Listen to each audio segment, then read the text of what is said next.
welcome to Indy Talks, the monthly interview show brought to you by the Hudson Independent, the most trusted source of news in the river towns. My guests today, that's a plural with an S at the end, are the two candidates vying for the Democratic nomination for Town Supervisor of Greenburgh. Paul Feiner is well known to the audience. He's been in his position now for 30 years. So I don't need to go through his entire biography.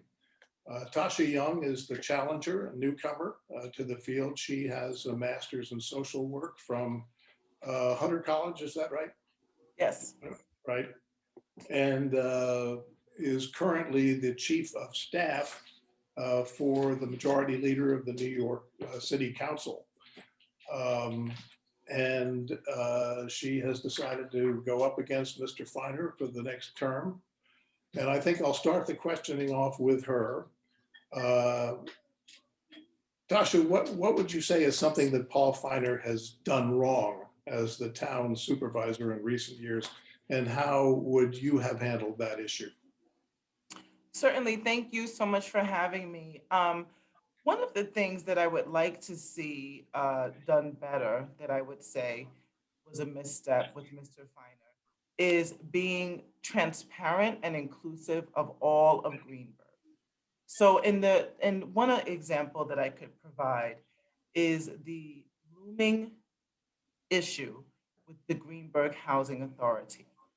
We are not 100% sure as residents how board members are appointed to the board of the Greenburgh Housing Authority. We are not sure how long the terms are for. We do not know how people get reappointed or how you could even run as a resident. And I think there's a lot of area there for improvement. Most recently, the seniors have been relocated for development of their facility, which in itself is a good thing. But there seems to be a lot of questions as to the timing, given that they were moved between the months of September and December of 2020, the height of the global pandemic, when all elected officials were telling people to shelter in place, to not even visit loved ones during the holiday. This to me is of grave concern, and we still don't know why the urgency was there. We still are not sure how the town board governs the housing authority board. We are not even sure if there's still a not-for-profit. So there are a lot of questions that I think are cloaked in opaqueness that if I were supervisor, I would make sure people were very clear about this process. Thank you. Paul, how do you defend yourself, particularly on the question of the move between September? Well, we've been discussing the move for over 5 years. And Tasha, if you've lived in the town, you haven't spoken up once until maybe December. I think the first time you ever spoke at a town board meeting was in December or January at a work session. So when you're talking about the effort to create new housing, we're going from 30 units to 70 units of affordable senior housing. If you had any problems with this, you should have spoken up. All our town board meetings, when we discuss this, were open. We always let people speak. There were lots and lots of community meetings on the housing authority. And, I really think, if you had any concerns at any point, you should have expressed them at a town board work session or at a meeting. If you're absent, you can't complain about the results. And again, the housing authority is made up of a group of very dedicated people. They have a very, very good reputation nationally of maintaining low-income housing. Because there's a lack of federal funds, they had to develop a partnership with a private business, the private investors. If they had not been successful, the housing authority was really in jeopardy of going going out of business. So I feel we were definitely transparent. I also want to mention that I've written to all the seniors who have been relocated and, offered my help. I've sent them 2 letters. Um, I tell them they could call me on my cell, 478-1219 or 438-1343, and I'll help them with any problems that they have. But at the end of the day, the seniors who live at the housing authority, all the residents who live in the housing authority deserve quality, good, housing. And we're also going to be putting broadband. We're giving them opportunities to live in the highest quality life possible when the construction's done. Okay, thank you, Paul. Paul, I wanted to ask you a question about something you've been asked a lot about over the years, and that is why the residents of Edgemont should not be allowed to have their own incorporated village, just like the other 6 villages along the river towns here. You've staved off legal challenges on this issue, but largely on technical issues. And other than the loss in revenues that Edgemont's independence would cause the town, what are the philosophical reasons to keep it as part of your out-of-village group in Greenburgh? Well, first of all, there would be devastating financial impacts to the town if Edgemont would break away. The unincorporated section of the town could lose up to $19 million a year. And the people who depend on the town, especially the Fairview section of the town, they basically would be cut off because we wouldn't have the ability of providing many programs. So I feel eventually the Tasha Young Community Center wouldn't have the funding. I feel there's other wealthier sections of the town that would also consider breaking away if Edgemont is successful. I also feel so Fairview will be isolated. So all the social programs and community programs that we have that are helping people, I think, are in definite jeopardy. I have 2 suggestions. One is I believe that everyone in the town, the unincorporated section of the town and Edgemont should have the ability of voting, because if Edgemont breaks away, there's going to be a financial impact to everybody else in the town. I also believe that the state controller should have the ability of reviewing their proposed budgets and providing an independent analysis to residents of unincorporated Greenburgh and Edgemont before there would be a vote on the financial impacts. Because some of the people who are proposing incorporation, they're claiming that it's not going to be that bad. I don't believe it. Now, there's some people who don't believe me or don't believe the other side. So I think there should be an independent financial analysis before there's a vote. So the 2 things are everybody votes and financial analysis before the impacts it would have on Fairview and the rest of the town before. And I really hope that that the people in Edgemont would realize that in this time, a wealthier community should not be breaking away and cutting services to lower income residents. Tasha, I have not read much about your position except that you want to listen to the people of Edgemont. Have you developed a particular point of view on what should happen with Edgemont? Certainly, I certainly have. Yes, I do believe that all residents should be listened to. As I said, I believe government that represents all of Greenburgh. So I stand by that. But the current supervisor's lack of vision frames this problem as winners and versus losers. And that is divisive. And we really need to move away from that narrative. I do believe that by listening to one another, we can together come to a point where we are collectively working on a solution. Both the residents who reside in Fairview and the residents who reside in Edgemont. I do not believe incorporation is the answer. I believe that we need to find a solution that gives everyone self-determination to all parts of the town, but also fully funds the town. And incorporation would not do that. Open dialogue. I'm sorry, I'm not clear if I don't really sense a tremendous difference between your position and Paul's. Well, the difference is the tactics. First of all, let me go back to why we got here. Why we are here is because Edgemont does not feel like they are fully represented by the current supervisor. They want transparency in budget, and they want transparency in land use decisions, and they want to be able to participate in that. The supervisor is right. I did not know for a time in my life when I was working two jobs and raising a family and going to school how to get involved in government. So now that I do know, I have seen people at the town board meetings, myself included, state their position and be dismissed, ignored, and interrupted. That is not how government should treat its residents. So the residents of Edgemont have been dealing with that kind of response to their concerns for years.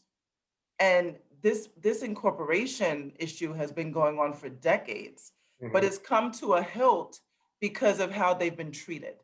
So, you know, I would like a chance to work with the entirety of the town on what we can do to create more transparency in government, land use decisions, and how the budget is disseminated, and the procurement process. All of these is what led to this horrible situation we're in now. And the methods of suppressing their votes, I disagree with. Let me switch topics again because of time. We haven't heard a lot lately about, or at least complaints about property taxes in Westchester and in Greenburgh in particular. But I think largely that's because the George Latimer, the county's executive, has shifted a lot of that burden away from property taxes onto sales tax as a way of keeping the thing down. But there are still problems, and it's probably going to come up again soon. Paul, you have always been opposed to equalizing the property tax for single-family homes and condominiums and co-ops, on the other hand, which pay about half the tax rate that single-family homeowners pay.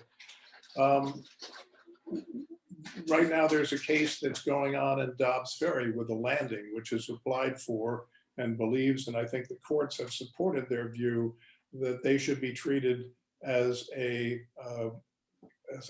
condominium unit rather than a single family homes. But your administration has been sitting on that, and your assessor has not moved on it. What's your feeling about whether or not the landing should be granted that status, and whether or not Greenburgh as a whole should move towards equalizing the two tax bases by using the homestead Well, initiative? you know, first, let me mention that for the last 2 years, the town has had no property tax increases in the 2020 and 2021 budget. And we also have a AAA bond rating. Moody's and Standard & Poor's just today gave us the highest bond rating possible. We also were one of probably about half the communities in Westchester that have reassessed. In terms of the homestead issues, and when you're talking about condos and the fact that they're taxed as commercial, my feeling is that if Greenburgh by itself would reassess, the condos, it would create major problems for all the condos in Greenburgh, and there's thousands of condos because other communities aren't doing it, so it would lower the property values of the condos elsewhere. In terms of going forward, the town board has been pushing the state legislature to change the law, saying that future townhouse developments would be taxed as residential.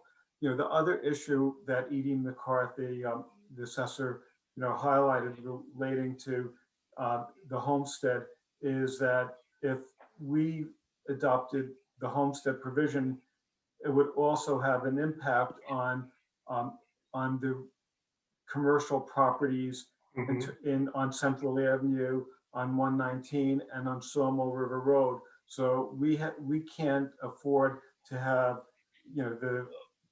the developments, the commercial developments on Central Avenue taxed higher than in Yonkers or White Plains.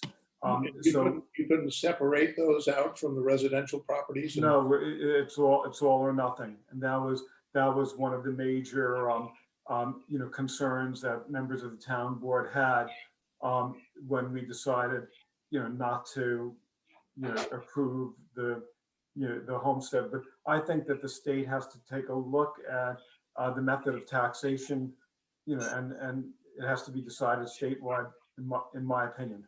right, okay. Tasha, do you have an opinion on whether or not residential, single-family homes should be taxed at the same rate as condominiums and co-ops? I think that I do have to agree with the supervisor. I think we really have to look at the laws at the state level, and they do need to be updated. I would like to see, I would like to see more people be able to afford to live here. And, I think I have different ideas of how to get there. But the residential tax base, if I could just take it in another direction, the residential tax base we rely too heavily on them. We really need to increase revenues into the town from other sources. Commercial is one that we really need to expand on in certain parts of the town that are less represented by the commercial tax base than others. We need to look into ways we could do intergovernmental contracts with the county, the state, and the federal government. Again, when I look at the budget, there was a very small line for federal budgetary partnerships, um, about $500,000, maybe 500,000 for state.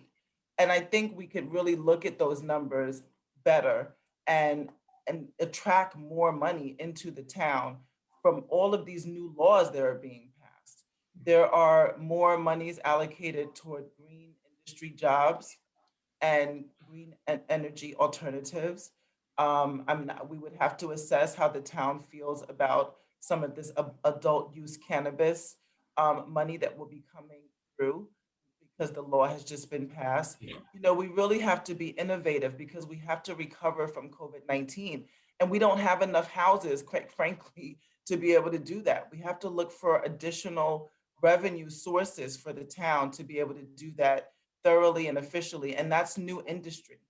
Okay, let me ask you about, if this is a largely residential town, as you know.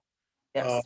If you want to bring in more commercial, you're going to run into some opposition from the homeowners who don't want to have commercial enterprises moving into the neighborhoods. How do you reconcile those? Well, in the Fairview section, the homeowners would like their tax burden to be reduced by commercial business. So, you have to do an assessment. It has to be based on data.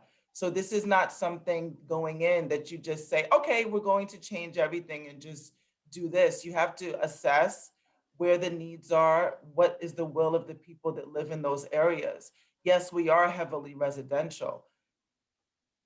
Can't have both. You can't keep your property taxes low without having another form of resource. Mhm. So you have to think about what that looks like and what the homeowners are willing to do to have that happen. We have to have our services, they need to stay the same. And you have to just have that conversation. Where do you want the money to come from? Mhm. You mentioned earlier marijuana, and I was going to ask about that because, as you pointed out, the state just legalized recreational marijuana. So my question to each of you, and I'll start with you, Paul, is will you, in light of this, and I believe you've been in favor of legalizing marijuana, will you allow dispensaries in the unincorporated parts of Greenburgh? Well, basically, I spoke to the police chief. I spoke to the commissioner of, planning. And what I'm recommending is that we basically have some meetings with community leaders and come up with a plan that, that makes sense. A couple of years ago, my first campaign manager when I ran the first time. Phil Weiser is now the Attorney General of the state of Colorado. Colorado has legalized marijuana for many years.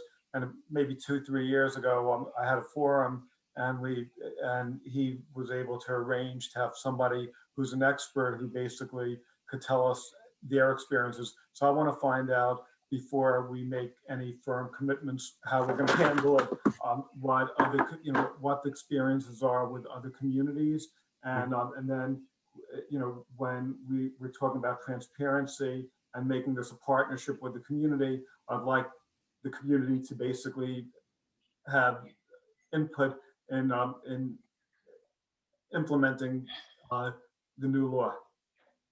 Okay. Tasha, what's your position on dispensaries?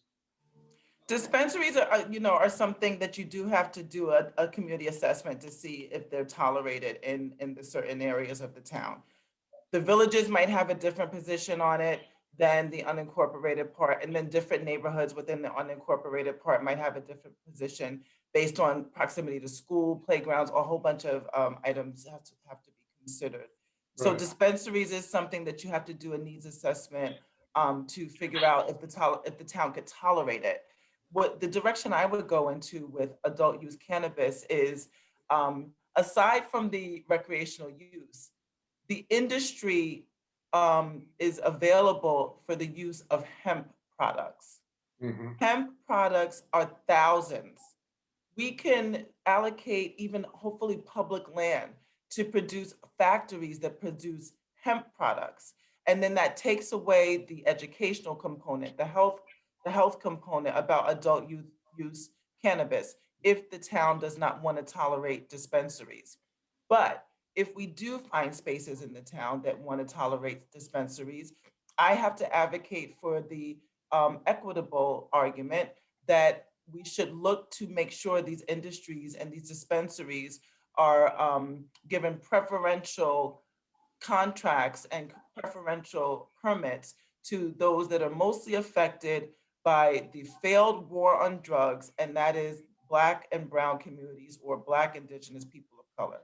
So Right. if we're going to bring, industry into the town, we have to allocate a percentage of those dispensaries or whatever the industry is, or wherever I'm losing the word right now, but whatever we do, we have to make sure that those communities benefit economically from what we're doing. As I understand it, the incorporated villages can make their own decision as to whether or not they want dispensaries in their borders. Am I right about that? Certainly, and we would, again, the larger part of the town would like to partner with them in that decision. We can share services. That can be an intergovernmental contract. Mhm. Okay. Speaking of Well, I don't know if there should be an intergovernmental contract, because each of the villages would want to have control over what happens in their, community. So I would not want the town to tell Irvington or Tarrytown or Elmsford or Hastings, sorry, any of the communities what to do. It's their decision. Right. That was my understanding too, that the only control that the town council would have would be over the unincorporated portions. May I just clarify what I mean by that? I never said tell them what to do. What I'm saying is an understanding about how we could partner with them. So that might be that some young people who are underemployed or seeking employment could be employed in this industry should it come to the villages. These are conversations that need to be had. You have to make the case for equity, for equity. You have to make the case for jobs for people that are underemployed. So I just wanted to clarify that. Okay, fine, thank you. Paul, let me ask you, what if you were to kind of encapsulate how people, the residents of Greenburgh, see you and characterize your job, what do you think they'd say? I think people would say that I'm like totally committed. They know that I'm available 24 hours a day, 7 days a week, on holidays, weekends. They feel comfortable calling me at my cell 438-1343 or 478-1219 any time of the day. They know that I really care about them. If they have a major problem or a minor problem, I really will always treat them like family. They know that I'm totally devoted to having a better town. I think the COVID Angels is something that they're really excited about because we've saved out, many, many lives. We've helped over 2,000, probably many more people, get the vaccines. When we had the early voting, they were happy that we went the extra mile, live streaming, um, uh, food vendors, entertainment. We made it great. So anytime there's a problem, they know that I will do everything possible to do the best for the town. Good, thank you.